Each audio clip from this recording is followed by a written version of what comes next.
Hello everyone, today I'm going to talk about the very first scene of ARCANE. As of right now, I've rewatched ARCANE a few times and every time I watched it, I found this scene totally impressive. I will not be talking about the first scene exclusively, but take references to other scenes as well. So big spoiler alert for the whole show of ARCANE.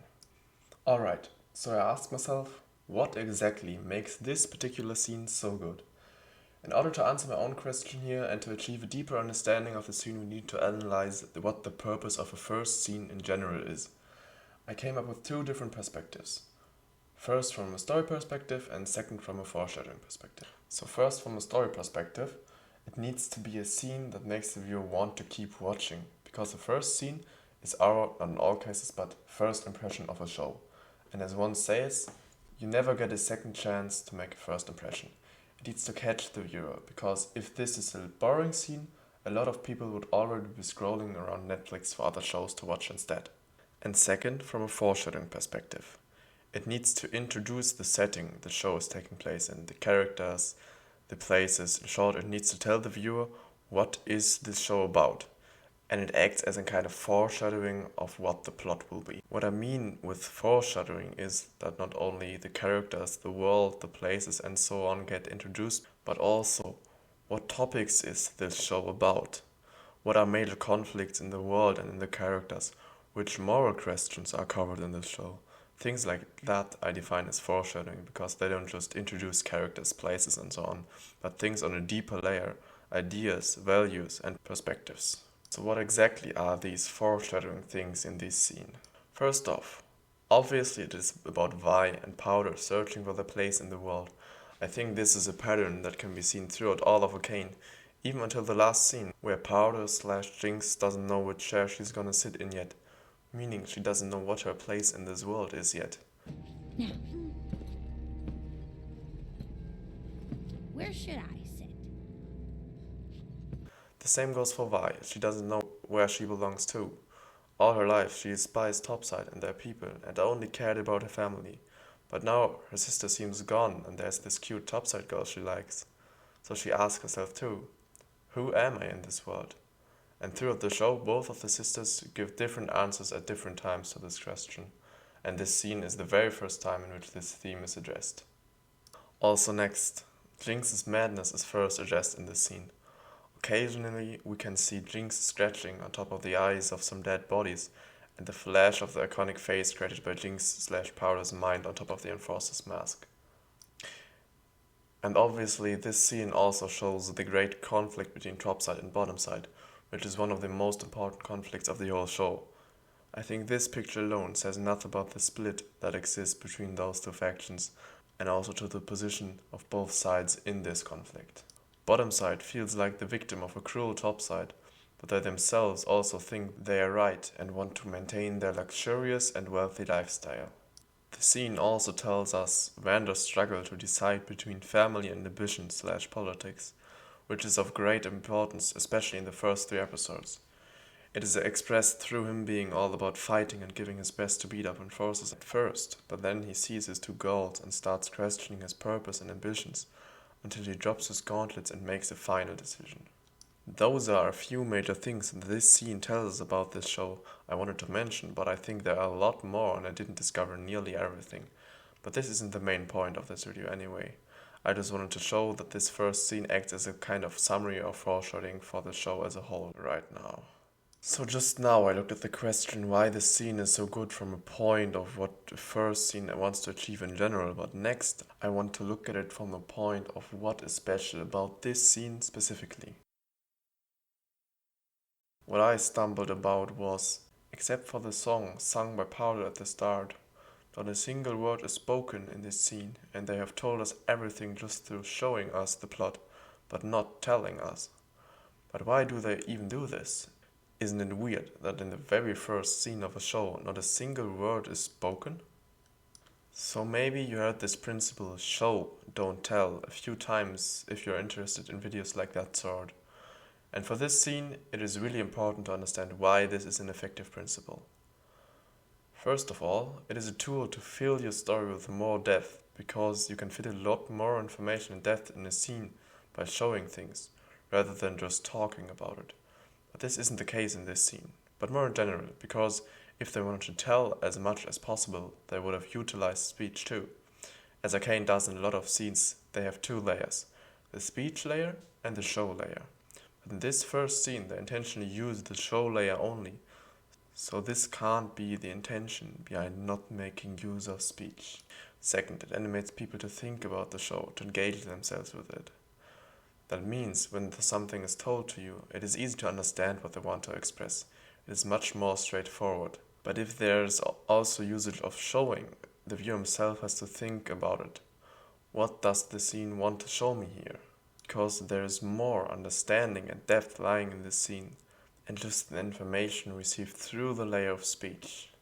By thinking about that, you connect loose threads by yourself and engage yourself in the show, so you already feel connected to the characters and the show itself. As an addition, I wanted to say that of course there also can lay depth in the speech level, and it is not as straightforward as I depicted earlier.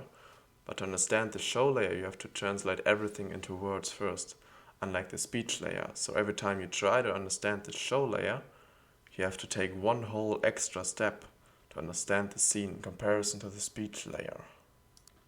Third, and I think this is a thing that counts especially for this scene or other scenes without using speech completely. Normally, your attention is splitted between the two layers of speech and the showing. So you have to balance as a viewer what your focus is on right now. But this scene has only one layer, which all of the viewer's focus lies. That means that you automatically have all your focus lying on the show layer. So the viewer can think about this layer more than if there would be two layers. This, in my opinion, causes the emotions on this layer being conveyed better than if you would have made usage of speech too.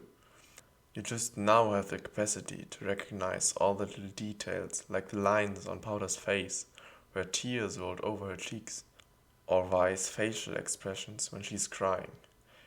I think if they would have spoken in this scene, that would have caused the scene to convey much less emotions than the way they did it here. As an example, if they would talk in the conversation between Vander and Vi, when they ask where their parents are, and he would tell them where they are or that they are dead, it wouldn't cause that much empathy, because we as an audience already understand, just through the show layer, that they say this. They don't need to use the layer of speech too to tell us that. So all we as an audience have to focus on is only what we can see. What can we see in Vi's, Vander's and Powder's faces? What can we see in the environment around them? What symbolism is used to tell us the story we are about to watch? So now, after we thought about why they use this principle to such a great extent, I want to show you what the things are they use it on. First of all, as I already mentioned, the unhearable conversation between the girls and Vander. Here we get everything to say to each other, even without the scene using words. And we even get shown more information through the conversation than just the content of it. In the beginning, as they are not yet able to recognize Vander, Vi moves in front of Powder and she hides behind her, which already shows us she is the strong, brave, big sister, and Powder is the little girl who clings to her sister. And then, as Vander steps out of the mist, they are not afraid anymore and seem to recognize him, and we can see by their reaction that they trust him at least that much that they think he poses no threat to them, and they think he knows where their parents are. All this we as a viewer understand here unconsciously just through this layer of what is shown. So to the next part, the mother of the two girls. Vander points with his head in the direction of the mother, and after the smoke gets blown away, we immediately get that this person lying there is their mother, mainly because of her hair that is a color mix from Vi's and Powder's hair's color. Also, I think that their facial structures are in some ways similar, and just by seeing these two things, we immediately get that this is their mother, without even consciously thinking about it. I asked myself if the other person in the picture could be the father, but I really don't think he is. With the mother, it is made really clear by the authors that she is the mother. In addition, she just lays directly in the focus of the shot, and really sticks out from the background. And his color pattern almost matches the background, so the scene tells us she is important, don't notice him, it is about her, he is just background. Also, he has no connections pointing towards being the father, except he is next to the mother, but in the end we can't be 100% sure. The one biggest thing I noticed in this scene was the usage of the sunlight as a symbol. My personal theory about it is that it represents something like the feeling of family, and here's why. Family is why this scene even exists. We see that Vi and Powder come to this bridge to find their family. We see this when they ask Vander. They don't ask, for what cause are these people dying, or anything like this. They just ask, where is our mother, or parents, whatever. So the search for family is the reason why this scene even exists in the first place. Also in this scene, a change in the subjects of the people Powder and Vi view as family changes, because they lose their family except themselves, and at the end of the scene they find family again, but with a different person. Of course, this scene tells us much more than just the personal story of the two girls. It tells us about the split between top and bottom, the war, and so on. But for the two girls, it is just about family, or the feeling of family that changes through this scene. Also for Vander, this scene is all about family. Throughout this scene, or at least caused by this scene, the people he views as family change. At first, he only has his, as I call him, brother in war, but this isn't really the caring and loving feeling of family that he later experiences. This is more of a friendship based on the same ideologies, but not a real family, which is quite the opposite, not based on the same ideas or ideologies, but pure unconditional love. And this isn't the case for Silker and Vander. They part ways when they don't match in their ideologies anymore, something Vander would have never done and hasn't ever done when he disagrees with his kids, his real family.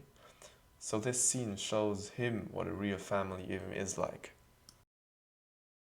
The next point I want to bring up is every time the sunlight is actively used in a shot or actively stays unused, fits perfectly with the feeling of family projected in this moment, in my opinion. Now I want to show a few of these moments and what they mean through this interpretation of the light being a feeling of family. First, when Vander is turning around angrily, still caught up in a fight spirit, he is directly in front of the sunlight with his head blocking it, and he also looks away from the light. So he hides the sunlight with his head, and nearly the only light one can see as a viewer is the red light, and he is still covered by red stained smoke. Which means that he doesn't have this real feeling of family yet, because he's looking away from it, and the only thing that is left over is the blood red smoke, which means the fight that Vander is still committed to with all his heart. Second, but when the two girls start crying, it is the first time the sunlight actually breaks through the smoke and reaches Vander. This is the first time he is actually seeing that light. This is the first time he has this feeling of family and a desire for it in his heart. Then after he makes his decision and throws away his gauntlet as a symbolism that he stops fighting, he walks away with the two girls in his arms into the light, which represents family. It shows that he decided now to walk away from the fight towards a future with family.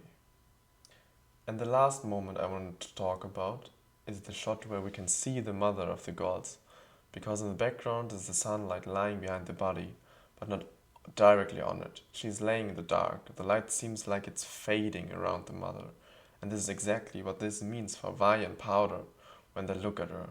They see their family, but this feeling is fading. It's in the past, because now she can't be family for them anymore.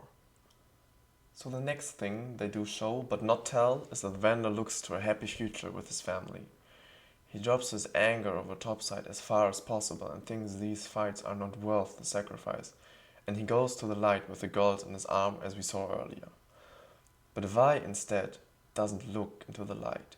She doesn't look forward to a hopeful future with family, but into the past. Her focus lies back on the red smoke, to the war, the bloodshed, the slaughter. Then she looks up to a peaceful utopian Piltover and gets angry about it, which is beautiful, supported by the music here. This tells us, yes, Vander doesn't want to fight anymore, but Vi hates Piltover. They took nearly everything she had. The only thing she sees is that topside is cruel and unjust, and she only focuses on that. She despises them for having everything, living in this paradise, and in the same turn treating them like shit. This anger is already foreshadowed in this scene because it's a major part of Vi's character and her inner conflict into the later episodes, which I already have mentioned earlier. By the way, I won't claim the term family to be the right interpretation here. The usage of light is a symbol for something positive, something that at least includes family. But what exactly, I don't really know. For me, the interpretation as family works really well throughout the whole scene, but there are other terms that could fit equally as well in this scene, or even better. I just needed to define one term as my interpretation so I could show you the symbolism that is used in this scene, and we unconsciously understand without even having a term for it. So there's one thing that I just didn't understand in this scene for a really long time. Why isn't Powder crying? She just saw her dead mother and doesn't seem to be that sad about it. And you can see very clearly that she sees her mother because she looks in the direction where we know the mother is, and then she looks away in a kind of sad way. So then she looks up and looks to Vi, also in a sad way, but not also that affected by the circumstances as we think she would be in that situation. Because when Vi sees it, on the other hand, she falls onto her knees in full tears, not able to really control her body anymore. Yes, Powder hugs her and also seems kind of sad, but she doesn't cry a single bit. We also can see that she cried about something in the near past because of the lines of tears we can see on her face. So there's a little girl that did cry about something that day, but not about the death of their mother. So Vi's reaction is really simple to understand and fits easy in the picture we already have of her character. Vi is a pretty straightforward type, also when it comes to emotions. When she dislikes you or one of your traits, she says that directly in your face. When she is mad at you, she says that directly in your face. When she likes you, she says that also directly in your face. She's really honest and direct with her feelings, and you can see this here in that scene too. But to understand Powder's reaction, we need to deepen our understanding of her character. I thought about the meaning of Powder's reaction really long and didn't seem to make any kind of progress, until I thought about how she reacts in similar situations. So, Powder has 3 moments throughout Arcane where she loses parental figures. First, this scene where her mother dies, then in episode 3, when she sees Vander's dead body lying on the ground, and in episode 9, when she accidentally kills Silco. And what's interesting is that only in the last scene, when Silco dies, she actually seems really sad about the death she just witnessed and cries. There are also other cases where she sees death, but never to a person that she is really close with. In the cases of her mother and Vander, she doesn't really seem to be sad about the loss. I interpret this as one character trait of Powder/Jinx, a lack of empathy for people around her. We can see this clearly in some scenes where she killed someone with pure indifference towards the victim. We see this trait much more after Powder became Jinx, but Powder also has this lack of empathy, as we can see in this scene as well as in episode 3. So in this scene, she's not really sad, she just looks sad at the moment Vi starts to cry. So as I see this, she is not sad for herself that her parents died, or at least not that much sad, but she's sad for Vi being sad and her enduring this. Next, I want to talk about the meaning of the song. So here are the lyrics. This song has 2 layers in its meaning, the lore layer and the character layer. First off, the lore layer. I call it the lore layer because the lyrics tell us a lot of information about the world our story is going to happen in, with the same foreshadowing effect as described earlier. What they show us is that bottom side is much worse off than top side, because for them a fortune is what for top side is just a penny. They're not able to build great towers, but have to build their homes of stones and have cold and bare hands. This all shows us that it is not about fancy topside stuff or something like that. The life of the bottom side people is about bare survival. So next up, the character layer. This I call the character layer because it is about what this song means for Powder and what you can understand through this about her. As I see it, it is Powder's imagination of a perfect and pure world around her, a world where she is asking the topsiders to give them a penny, without envy, without negative emotions. She's just gladful. And when the song is interrupted, she ends on the words, and find, because she literally now is finding the reality of the world around her. Through seeing this reality, this illusion created in her mind breaks, and she sees all the dead bodies and the cruelty around her. This is not the world how she imagined it and wanted it to be. And now she's surprised by how the world really is. And this illusion Powder has is set in contrast to the reality through the contrast between the pure and innocent song text and the scenery and the screams of war going on in the background, so that we as a viewer understand this illusion pretty easily. In the end, I want to talk about the music in this scene because it just adds a lot to the scene, and I started analyzing the bridge and it really changed the way of how I see the scene. But this topic probably isn't that interesting for the most people watching this video, and also I didn't really know on which level of detail I should explain this. If there should be interest in an analysis of the song as well, let me know in the comments. So in the end, there are still some unanswered questions, but they mostly reach far beyond the scene, so I won't answer them here, because some of them barely have anything to do with the scene itself anymore. If you have found anything especially good or bad throughout this video, I'd really appreciate it if you would leave a comment about it. And big thanks to everyone watching this video.